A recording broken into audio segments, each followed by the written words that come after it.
UltraGoodness2 is a twin-stick shooter that is loud, garish, aggressive, in your face, full of colours, loud, all of the things. It's available for PC and for console, and I picked it up on the PS4. This game sees you play as what I would call alternative Jesus, because it just looks like it. Maybe it's Jesus with a crown, I'm not sure. And the whole game runs on bullet time mode. So if you've not played a bullet time game before, Super Hot's probably the best example of that, but I can think of Max Payne and a few others. Essentially, if you don't move, the game slows down to an extreme crawl. So you can kind of use that to plan out who you're going to tackle next. Because when you're moving or you're shooting, the game then zooms up into full speed. And a lot of the enemies, especially the ones that want to explode in your face and kill you, they run very fast. So it requires you to constantly be moving, normally running away from things whilst shooting at the same time. Stop moving and you can then trigger this bullet time aesthetic and gameplay element so that you can really plot out and work out who you're going to kill next.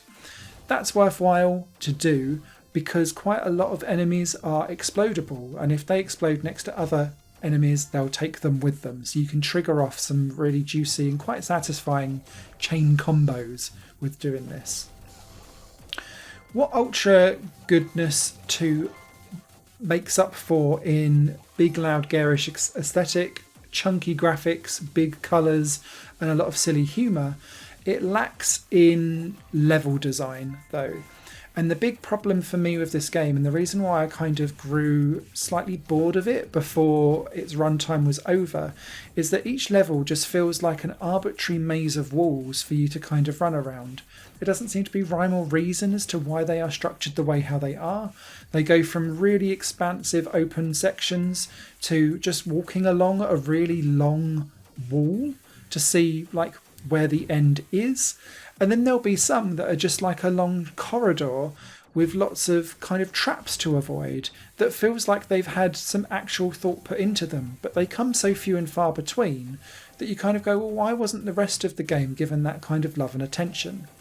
And so levels quite often feel like they drag on, despite this being a short game. It's such a weird kind of paradox, but this game can be completed in 2 to 3 hours, I would imagine. I think it took me about 3.5, and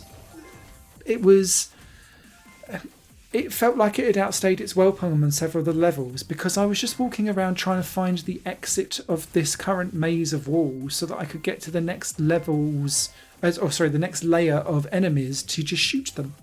Because you can't clear a level until you've killed everything, and then it will bring up a little green arrow for you to kind of walk to the exit. There's no particular changing up of weapons in this game as well, which I found quite strange. Instead, all of your weapons come from your upgradable companion kitty cat. And what that then does is change the trajectory and kind of layout of your bullets. So it could be that you've got two going together. It could be that they fan out a little bit instead. It could be that they have a little curve or a homing element to them.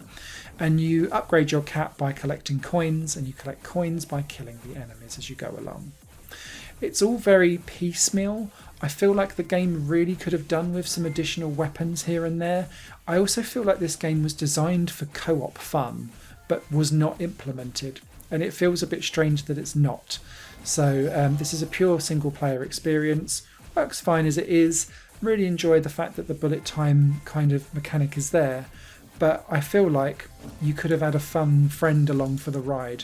And what would have been even better is if they would have implemented some kind of 4-player deathmatch, even if it was just in a like bland arena with a few walls. That's all they did for the levels. They could have done it for a multiplayer game as well. So yeah, I kind of grew a little bit bored of this before its time kind of came to an end. I think because it's so loud and garish and in your face, I grew tired of it being full on energy without actually giving... It became repetitive. It didn't give me any kind of spice or change to anything as it goes along. And once you've played the first 4 to 5 levels, you've seen almost all of what this game has to offer, because enemies just reskin.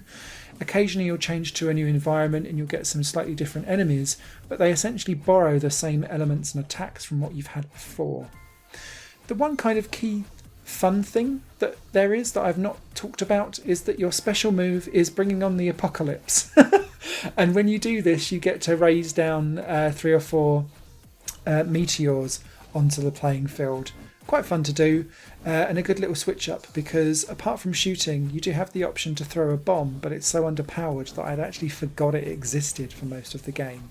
So bring on the apocalypse as pretend Jesus for the ultimate bloody fest that this game offers. UltraGoodness2 is out now. Written review will be over on highplayinggames.com. Not a huge recommendation this. Good fun for about an hour and a half, something like that. But then you'll be more than done. And there's some other games that do this type of thing much, much better in my view. There's a fantastic game that I've not reviewed on this channel actually that I'm a big fan of called Hong Kong Massacre, that does this kind of stuff in a really stylised way. So if you've got the budget to go for that game, I strongly recommend that over this.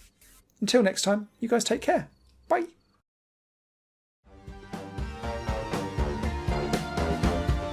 Higher Plane Games is part of the Higher Plane Network, a completely independent media outlet supported by people like you. The goal is to create the best possible content that cultivates a richer indie scene for games as well as music and entertainment. To find out more and to get involved, visit patreon.com/higherplane-network. Your support makes all the difference, and in return you'll gain access to bonus content and downloads. Thank you for watching.